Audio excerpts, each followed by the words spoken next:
Bismillahirrahmanirrahim. Assalamualaikum warahmatullahi wabarakatuh. Ketemu lagi dengan saya, Mas Eko Nur Wahyudi.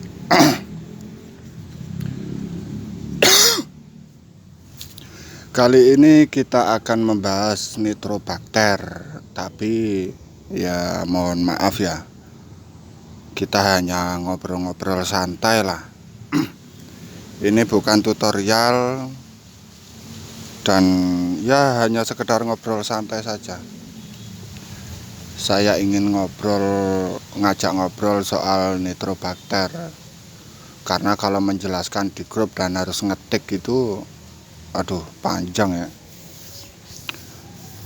Di sini saya pakai visualnya itu ya sambil bersih-bersih rumput lah. Saya mau tanam pepaya ini. Ini udah telat ini.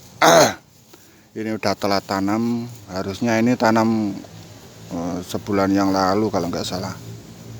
Karena dulu banjir, jadi lahannya itu ya harus ditata lagi. Nunggu biaya dulu. Sementara untuk yang sawah nantilah dipakai polybag ini, tapi yang bagian bawah ini dihilangkan.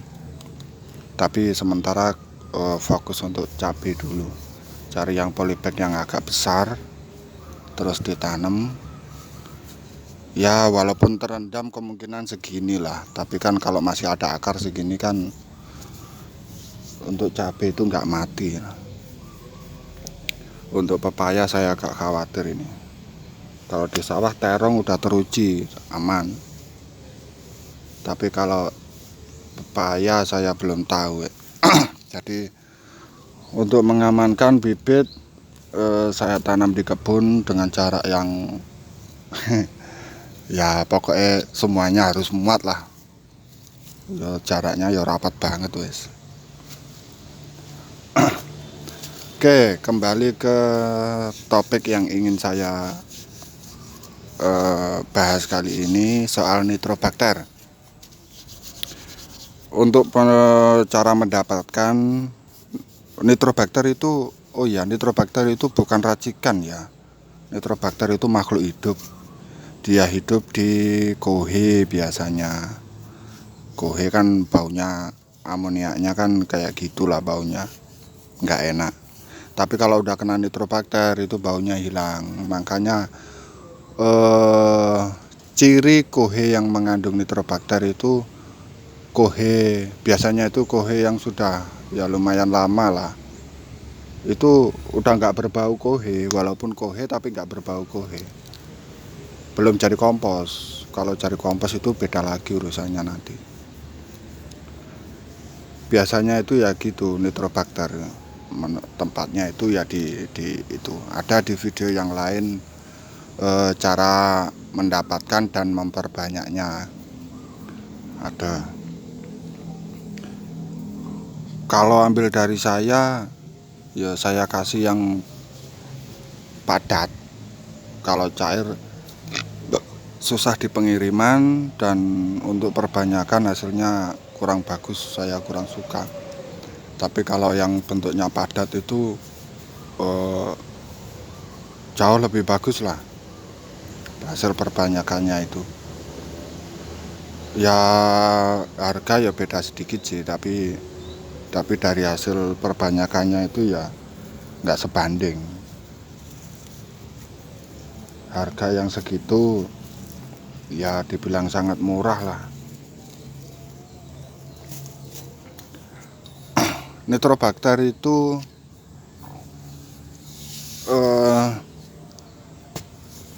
bakteri penambat nitrogen. Pertama, fungsinya nitrobakter itu bakteri yang berukuran nitro.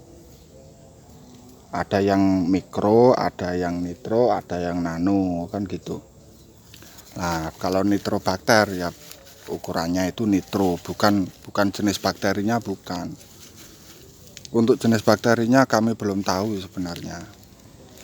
Ya maklum lah, kita kan petani bukan orang lab. Jadi nggak bisa ngintip-ngintip pakai mikroskop. Nggak mampu beli. Fungsi pertama nitrobakter itu menambat nitrogen. Nitrogen di udara itu ditangkap oleh nitrobakter lalu diberikan ke tanaman.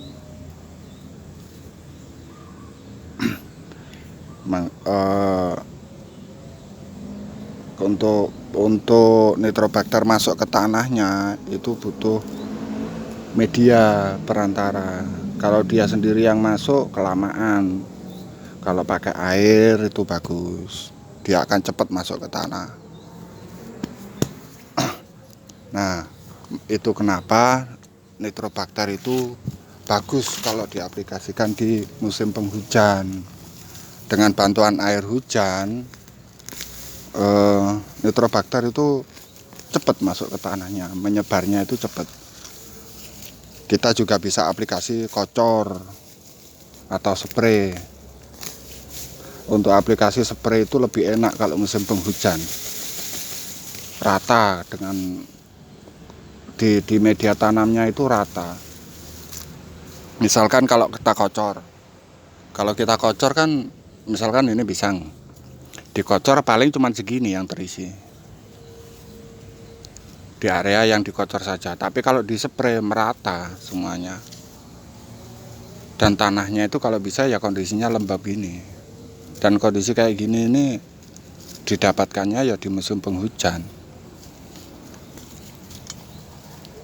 Kalau musim kemarau pengen mendapatkan tanah kayak gini ya bisa, tapi ya berat karena penyiramannya itu ya harus ekstra biaya lagi nanti.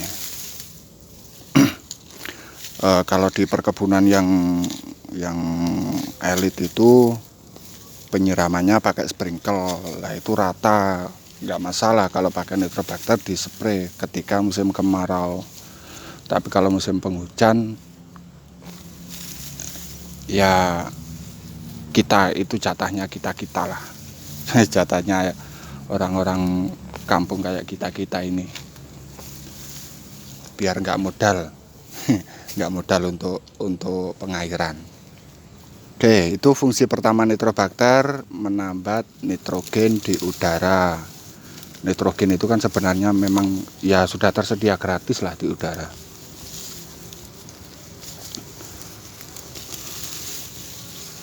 Terus yang kedua, fungsi yang kedua nitrobakter itu amonia. Nah, dia itu pemakan amonia. Jadi ketika kita kasih makan urea yang pupuk kimia itu sebenarnya yo bukannya ureanya yang dimakan nitrobakter, enggak. Yang dimakan itu amonia. Loh, kok amonia di urea? Iya, nitrogen itu kan tersedia bebas di udara. Untuk mengikat nitrogen di satu media ya butuh media juga untuk mengikatnya. Nah, untuk mengikat ya amonia itu yang untuk mengikat yang dipakai oleh pabrik urea itu. Nah, kalau kita hanya menebarkan urea saja, nitrogennya diserap tanaman, amoniaknya numpuk di tanah, itulah yang disebut residu. Beda kalau lahannya itu udah diisi nitrobakter gitu ya beda. Aplikasi urea itu santai-santai saja wis. Karena eksekutornya sudah ada. Eksekutor yang untuk nangani amoniaknya itu sudah ada.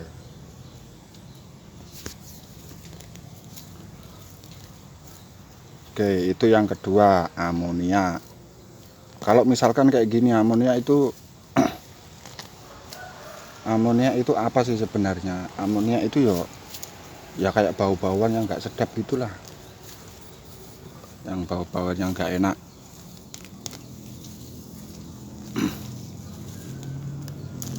Terus amonia yang di dalam tanah itu apa yang menyebabkan adanya amonia di dalam tanah. Yang menyebabkan itu ya kayak gini, material organik yang kering dan membusuk tergeletak gini.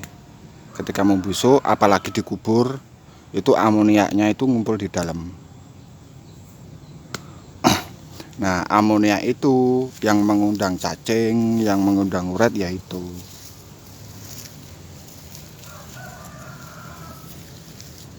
makanya kalau sudah diisi lahan, kalau sudah diisi nitrobakter, bukan berarti cacingnya hilang mati, itu enggak. Memang sih ada salah satu fungsi nitrobakter itu yang membuat telur cacing itu gagal menetas. Alhasil cacing yang sudah ada ya tetap ada, hidup. Tapi kalau dia mau berkembang biak nggak bisa. Karena apa? Telurnya dirusak terus sama si nitrobakter. Itu enaknya kalau nitrobakter, pakai nitrobakter. Jadi untuk cacing, uret, rayap itu kalau lahan sudah terisi nitrobakter, cacing mereka itu, si cacing, uret, rayap itu kesulitan cari makan. Kasihan juga sih. Tapi ya gimana lagi, kita butuh lahan itu aman dari mereka. Ada yang ngotot cacing, uret, rayap, cacing, terutama cacing itu bagus untuk kesuburan tanah. Yang bagus itu cacingnya, bukan cacingnya. Seperti ayam lah, ayam itu bagus untuk kesuburan tanah. Iya, yang bagus itu kohenya, bukan ayamnya. Kalau ayamnya ditaruh di kebun ya habis tanaman. Sama cacing juga gitu.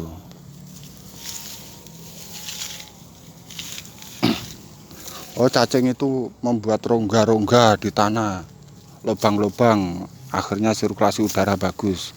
Lihat aja media tanam yang ada cacingnya, pasti padat, air susah masuk, itu ciri khas. Kalau polybag itu lebih mudah diamati, padat, keras yang bagian atas, disiram itu air susah masuk.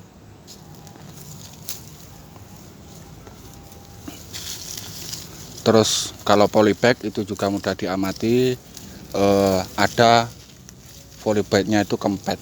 Kempet itu bahasa Indonesianya apa ya? Apa itu? Makin kempes gitulah. Apa itu?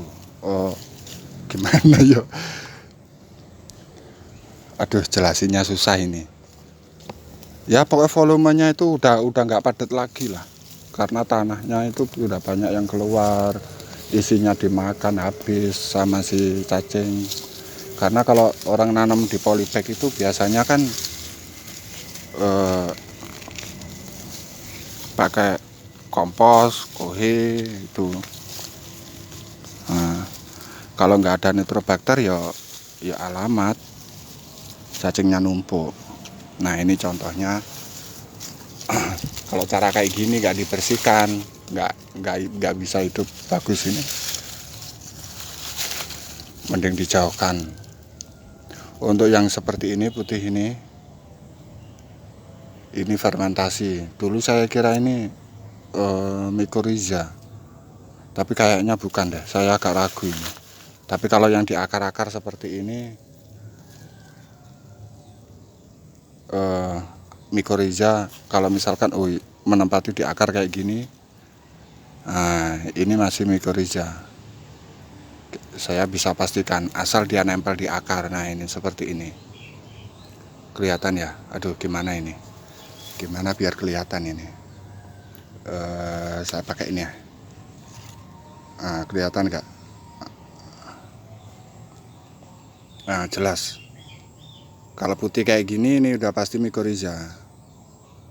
Kalau di akar. Tapi kalau selain akar, mending jangan dipakai deh. Saya khawatir bukan mycorrhiza.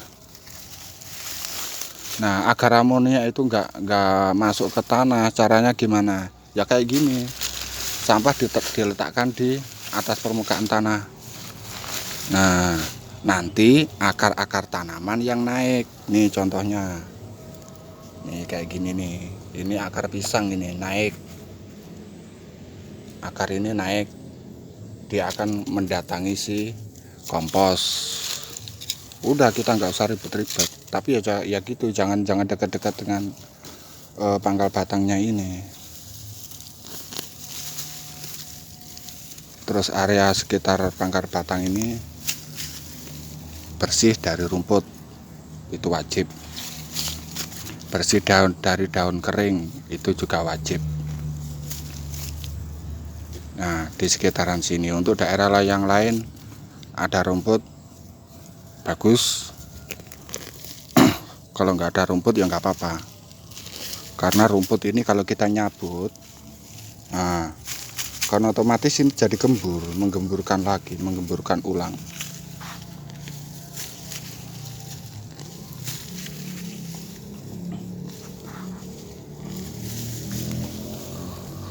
Lah kalau lahan yang luas gimana soal rumput ini? Ya diatur lah gimana bagusnya. Lagian lahan luas kan panennya banyak. Kalau keluar biaya banyak ya itu normal lah. Kan yo enggak kita menekan biaya, yo menekan, cuman yo ya kira-kira juga lah. Kalau yang di sisi lain seperti ini yang jauh dari tanaman pakai herbisida ya silahkan, nggak jadi masalah.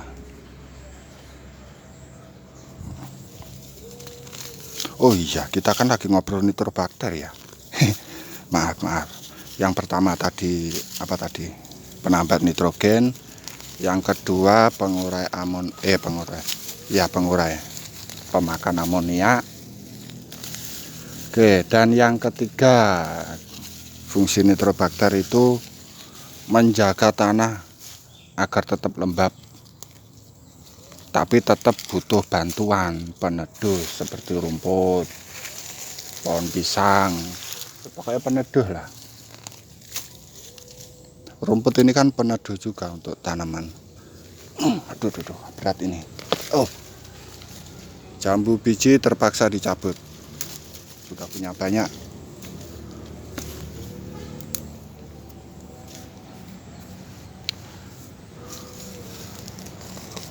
Kalau ada nitrobakter, itu lahan itu, misalkan nitrobakternya banyak, koloninya di tanah itu, di media tanam udah banyak.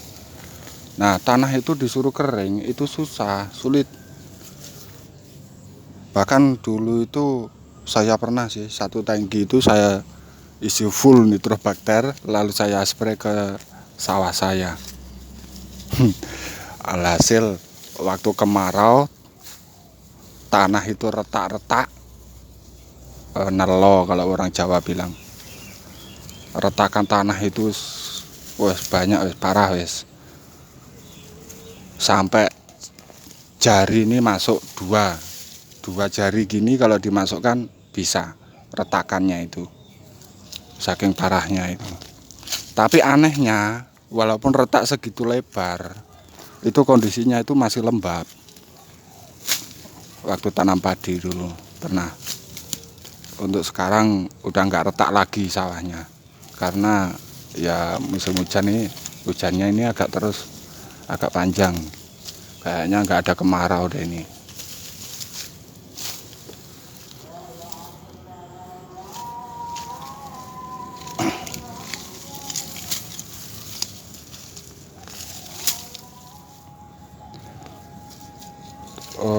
Apalagi ya, pertama tadi penambat nitrogen, yang kedua amonia, yang ketiga menjaga kelembapan tanah, yang keempat sekarang misalkan air hujan turun,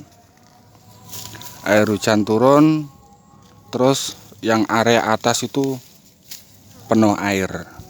Nah, tanah itu diatur oleh nitrobakter supaya menurunkan air, memasukkan air ke dalam tanah.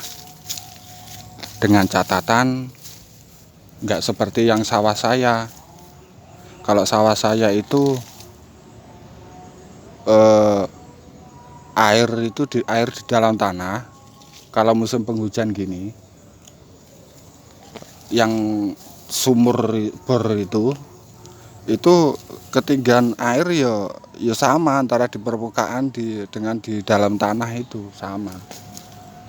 Jadinya kalau banjir air di dalam sumurnya itu nggak bisa jalan, nggak bisa untuk sumur resapan gitu, nggak bisa.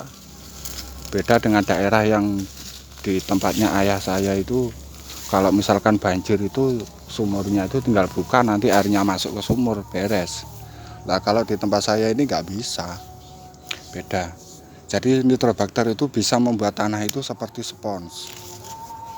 Air hujan itu kalau melimpah di atas, itu dibawa turun masuk ke dalam tanah. Setelah ibaratnya spons lah, setelah dia itu cukup full, sponnya full air, sisanya dikeluarkan, diturunkan ke bawah.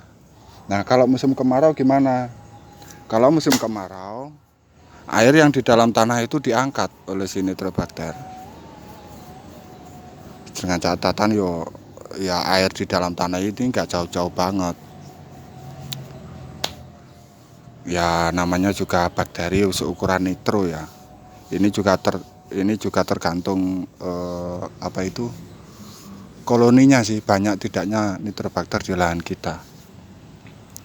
Nitrobakter itu bisa mengangkat air dari dalam tanah ke permukaan, itu bisa.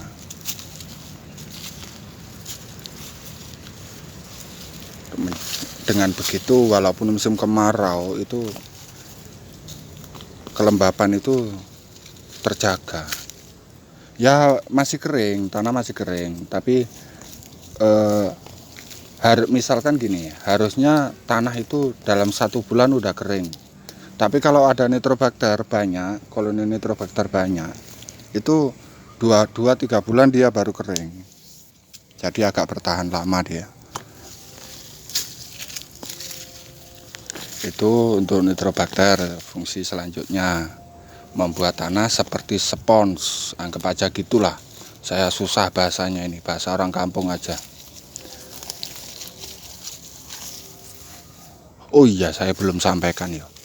Saya di sini ngobrolnya ini bahasanya itu pakai bahasa, nggak bahasa ilmiah ya, bahasa orang kampung aja.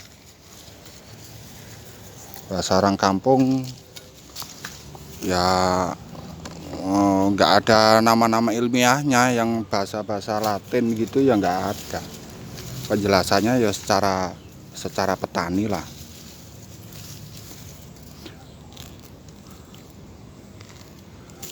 Oke, sekarang fungsi nitrobakter yang selanjutnya adalah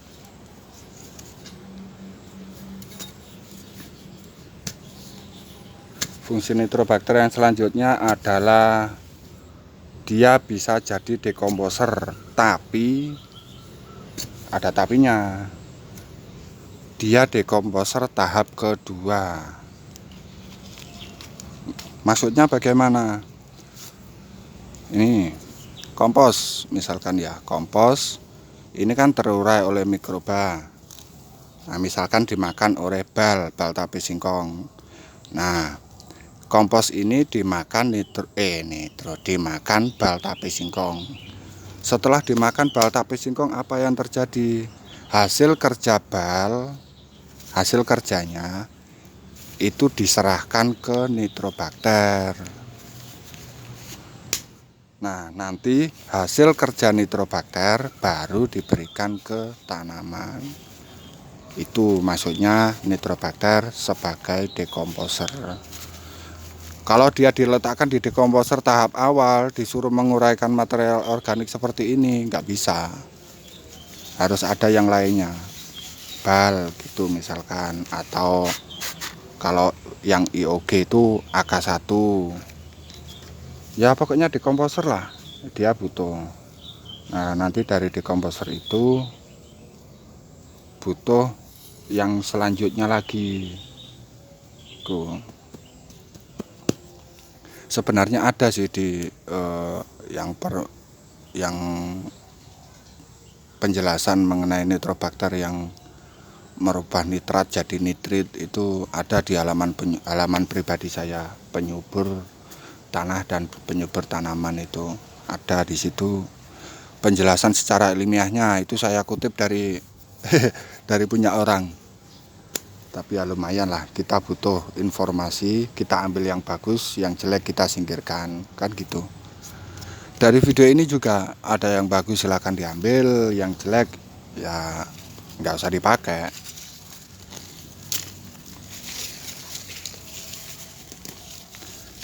Oke, kembali ke fungsi nitrobakter yang itu tadi, yang keberapa tadi? Aduh, ya pokoknya segitulah. Sekeberapa itu? Yang kesekian kalinya. Aduh, lupa saya. Oke, fungsi nitrobakter yang selanjutnya saya ulangi lagi. Yang pertama itu penambat nitrogen, yang kedua pemakan amonia. Oh iya, lupa. Pemakan amonia itu bisa kita manfaatkan untuk misalkan kita ada tumpukan kohe. Oh, masih azan. Saya skip dulu ya. Ini lagi azan, nanti dilanjut lagi.